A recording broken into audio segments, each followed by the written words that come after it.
Be welcome! This part 3 is a continuation of the previous part 2 in case you missed it.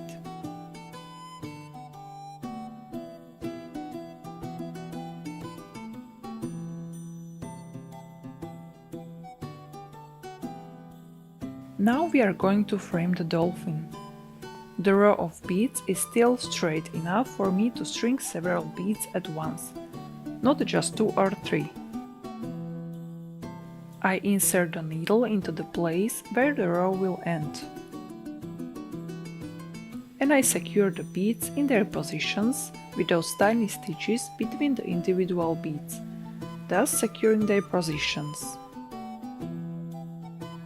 I prefer to sew between every one bead.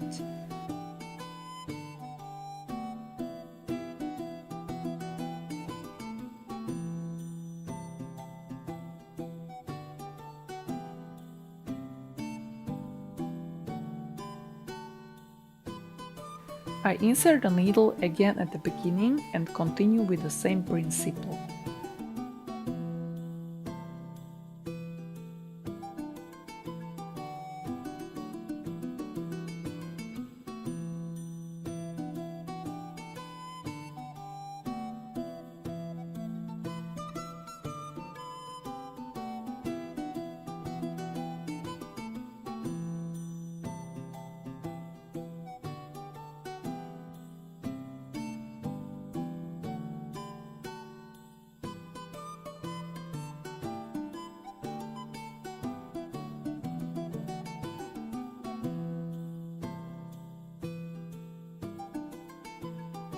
Now I'm going to sew the beads into an arc. That's why I choose the technique of sewing a maximum of 2 beads at a time.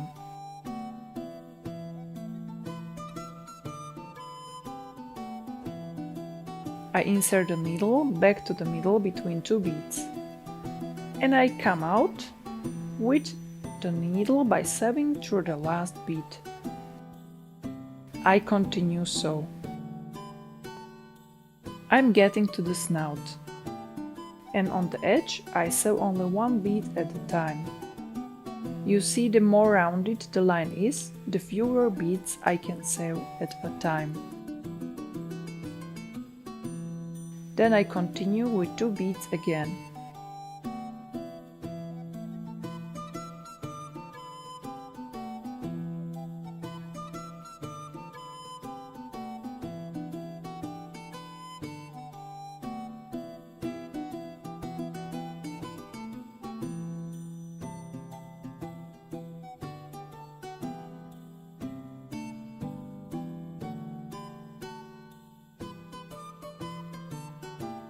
I continue sew.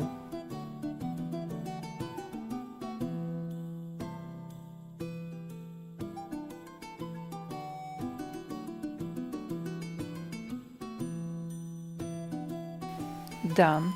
Let's move on the next purple color, which I will use to embroider the inner fin.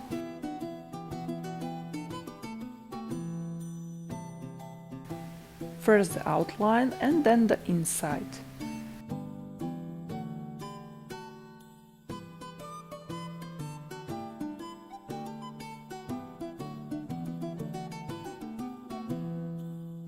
We continue by filling in the dorsal fin. 2 rows will fit here.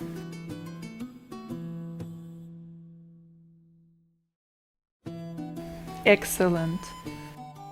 Let's move on to the next color. Sky blue! We fill in the middle part as follows.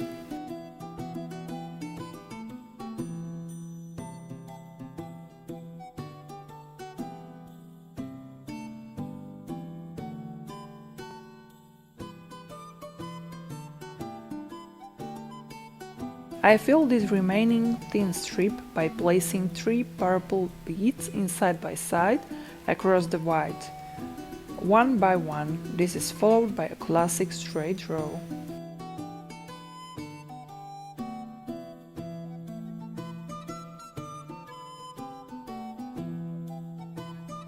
At this point, I decided to add a blue accent in the form of this light blue row.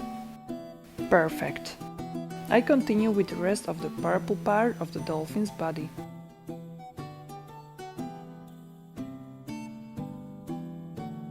We continue filling in the fin. I decided to use both blue and purple.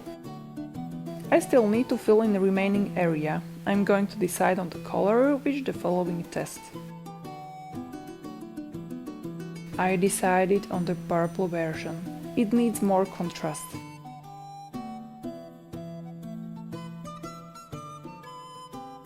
So far, I'm happy with the result.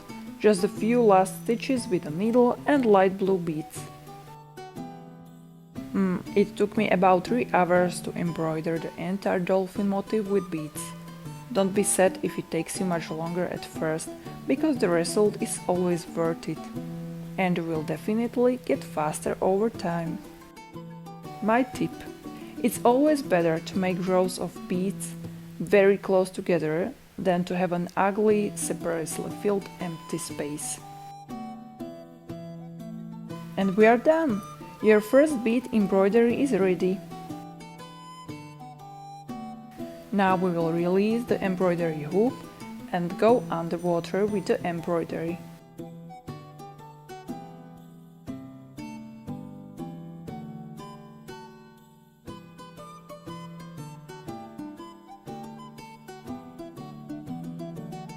Can you see it? The stabilizer dissolves in water and disappears in the form of a kind of sling. I hope your creations turn out well.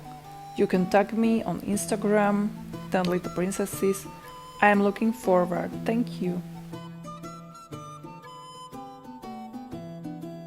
Have a wonderful day. Bye!